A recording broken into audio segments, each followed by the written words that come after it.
I'll be the first to admit it. The San Francisco 49ers, yes, they haven't gotten off to the most ideal start so far. And I know from what I see around the internet, fans love to panic. They love to freak out about what players should be traded, about coaches that should be fired, about what play calls they would run differently. But hold up, I got some good news for you. Under the Kyle Shanahan, John Lynch era, the 49ers have been historically dominant coming off their bye week. So possibly to your surprise, the 49ers, where they currently sit at 4-4, that's actually exactly where we want them to be. So back at it, talking 49ers football. Let's get into it, y'all.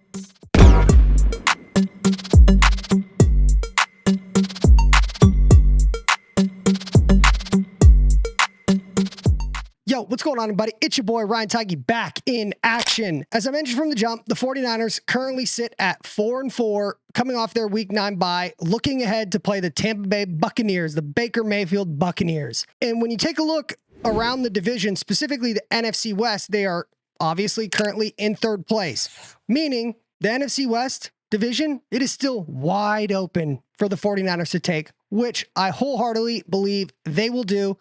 And I really don't even have much to question about that. But if we were to take a look at the Shanahan era and coming off their bye weeks, the 49ers, they have been elite at bouncing back and making a deep run into the playoffs. So if we first wanted just to take a look at Brock Purdy being the quarterback for the 49ers, when you take a look at the numbers, pre-bye, the 49ers currently have a 11-10 win-loss record. But if we were to take a look at the numbers of Brock Purdy in the past 3 seasons, post-bye, they are 24-6. If that doesn't do it for you, let's just take a look at the entire Kyle Shanahan era. Since Kyle Shanahan has been the head coach of the San Francisco 49ers in 2017, pre-bye, his record sits at 25-37. It's about a 40% win rate. But if we were to take a look at post-bye with Kyle Shanahan, 43-18.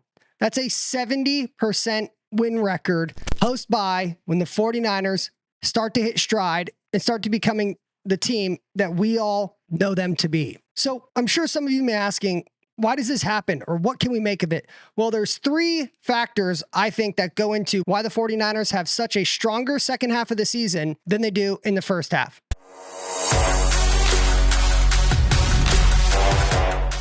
So the first factor, and it's pretty self-evident, they self-scout. Kyle Shanahan, as we all know, whether you like him or not, whether you think his ass gets puckered in certain situations, there's no denying that he is an unbelievable offensive mind and, frankly, a goddamn good football coach. And so when you have somebody and you have the time, a week period of time to evaluate and self-scout as a coaching staff, this is where we start to see the magic happen. Not only are they evaluating what plays worked, what inefficiencies they had, what are they doing on defense. Oftentimes you will hear players mention on the podium, whether it's after practice or after games, that the defense was doing something different that they hadn't seen on film before. As a plan, was it similar to what you guys have seen the last few weeks? I would say, they were doing some stuff that was a little different. And if you were to go back and look, that's something that you hear quite frequently, and that is specific to the San Francisco 49ers. Why? Everybody wants to beat the 49ers, who have been a dominant team over the past couple of years in the NFL. So through the self-scouting lens, this is where we see the magic happen.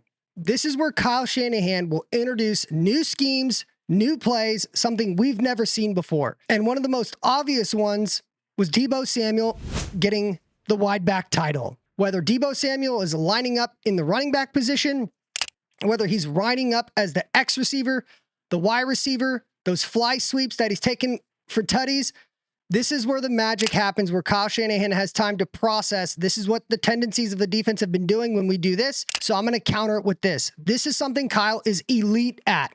And that's where we see his creativity start to come out, like he did with Deebo Samuel. Deebo Samuel turned into a running back. Also, another easy and obvious example, what we saw in the Green Bay Packers game in the playoffs in 2019, where Trent Williams, what did he do? Left tackle. He went in motion to the right side to be a lead blocker, something no NFL team has done prior to Kyle Shanahan doing it. Now, I even see college teams like Penn State, they do it frequently. So through the self-scouting process, not only are they just purely evaluating, but they're also coming up with schemes and ideas on how to counter that, and that will lead to looks that defenses hasn't seen, as well as creativity from a multitude of players that Kyle Shanahan has at his disposal.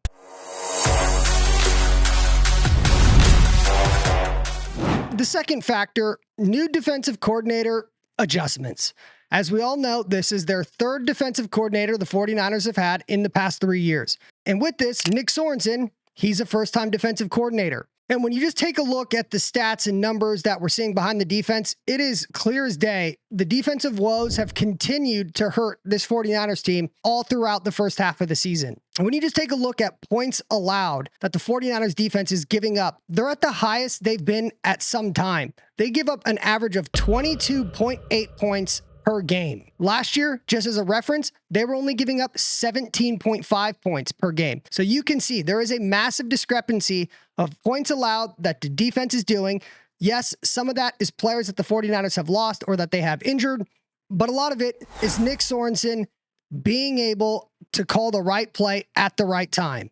And then something else people don't take into consideration when you just think about the defensive issues that the 49ers have been having outside of a first-time play caller. But with Kyle Shanahan being the offensive coordinator and head coach, the guy's got a lot of shit on his plate that he has to handle on a daily basis. And typically, when you're an offensive coordinator, your entire week is just focusing on the opposing defense that you're playing. Well, during a bye week, it allows him to go and evaluate and make adjustments and study tape with Nick Sorensen. How many times have you heard players from the 49ers, and the one comes to mind for me is Christian McCaffrey, talking about what makes Kyle such a good head coach? They all talk about the intimate knowledge Kyle has on every position player, his responsibilities, and what happens when the player does this, and the chain reaction that follows by a player either making the right move or wrong move, and then obviously how to counter and fix that. Hear how Coach Shanahan coaches not just the running back position, but every single position on the field. It's something that, you kind of hear legends about. I remember in Carolina, we had a tight ends coach, Brian Angelico, who was with him for a while, and you just hear legends about how good of an offensive mind he is. And so to be here is exciting. So just getting Kyle Shanahan's full attention with Nick Sorensen about what they're seeing that works and hasn't worked, and having Kyle to be able to look at it from his offensive perspective, it is going to be something that we are going to see, just as we've seen in previous years, that's going to pay dividends to this defense moving forward.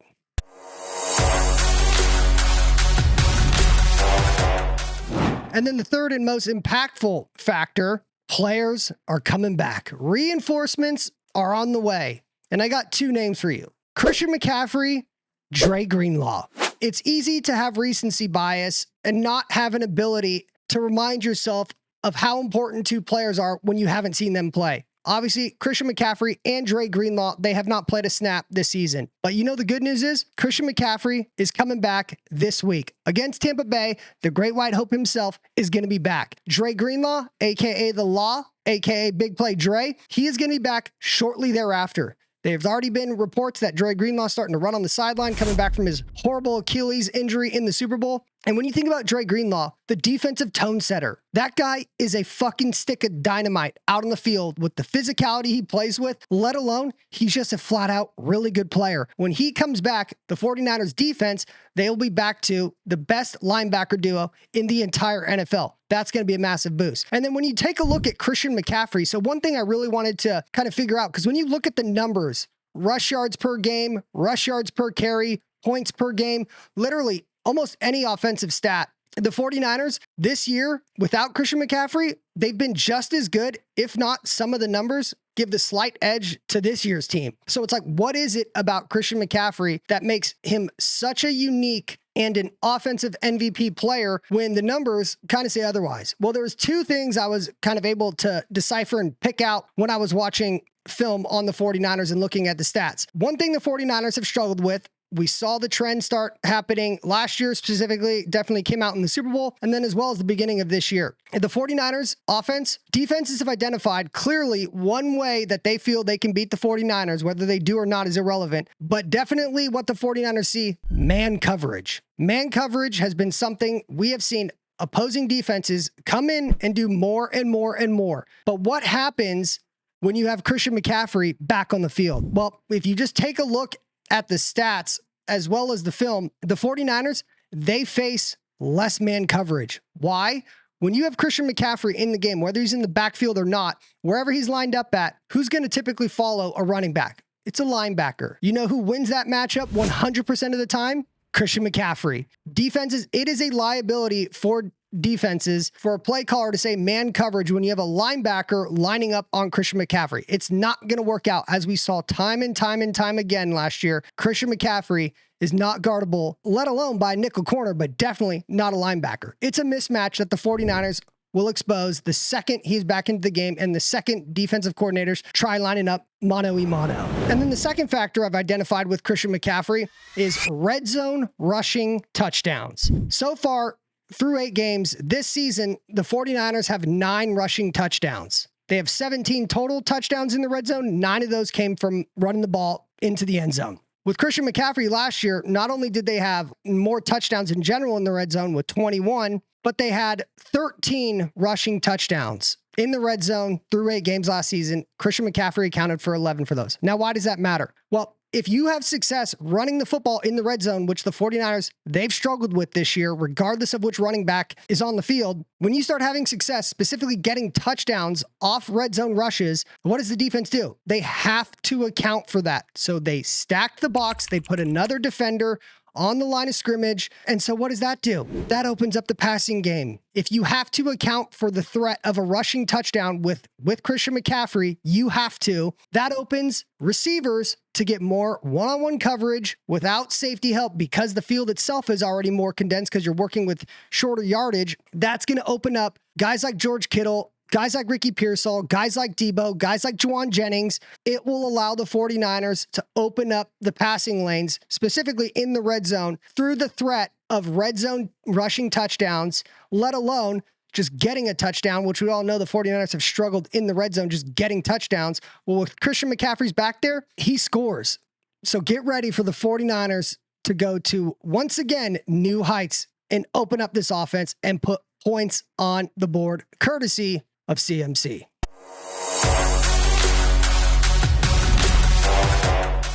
And then finally, to wrap this up, I have to talk about it because it's something I've mentioned in other videos. It just seems like people want to ignore it. The NFC West is wide open. That's all the 49ers are concerned about, and that's all the expectation should be, is the 49ers to win their division. They're currently in 3rd place, and if you just take a look at the rest of the season, the biggest aspect of it, they got 3 more divisional games. They got all their division opponents still to play. Arizona, Seahawks, Rams. Those 3 games are must wins. So when you just look, the hardest stretch that the 49ers are going to have are the 2 road games in Buffalo and at Green Bay. That's going to be dogfights in both those games, cold weather games. It'll be fun as hell to watch, but those are the 2 games that I'm most concerned about. But in order for the 49ers to win the division, the 49ers can really afford to only drop 3 more games.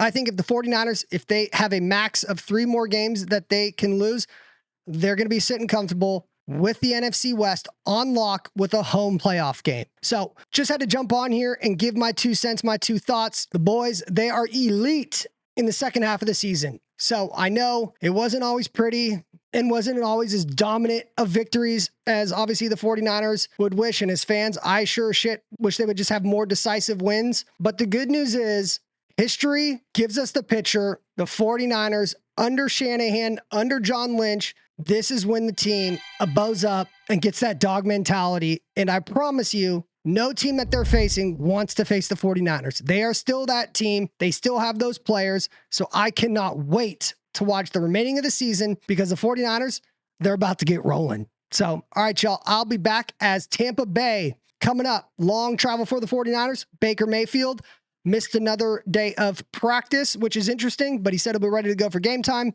Nonetheless, I'm excited to see that game. And then, of course, for the 49ers to get back on track so people can just chill out a little bit and the 49ers can be dominant. So, all right, y'all, until my next video, make sure you like, comment, subscribe. You know the deal. Hit me up. Peace.